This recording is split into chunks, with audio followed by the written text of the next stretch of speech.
One of my favorite things about Italy is the proximity of antiquity to modern-day living. This is the amphitheater at Capua. What's different about this place, as opposed to the Colosseum in Rome, is that you can actually wander through it. The Colosseum itself is expensive to access the lower levels. Here, you can walk right through them.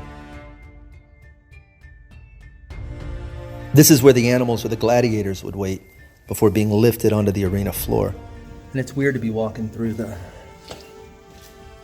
underside. You can't really do this in Rome at the big Colosseum.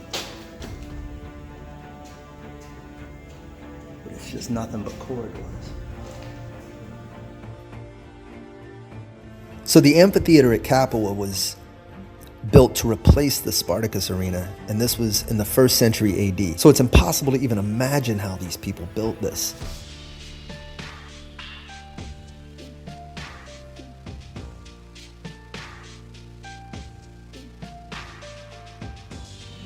This place is probably filled with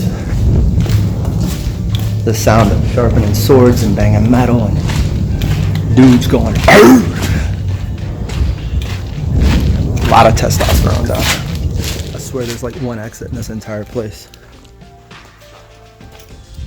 think I'm gonna have to fight a minotaur to get out of here.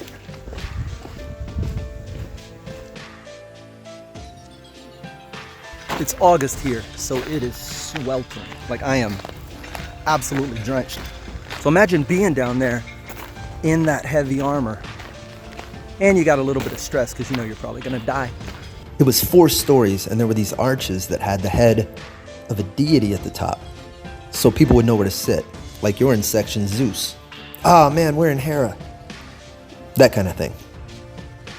There is a ton to do in and around Naples, from hitting the Amalfi Coast to Caserta Palace to Pompeii. But it is worth a side trip to Capua for a couple of hours if you want to see the inside of a real amphitheater.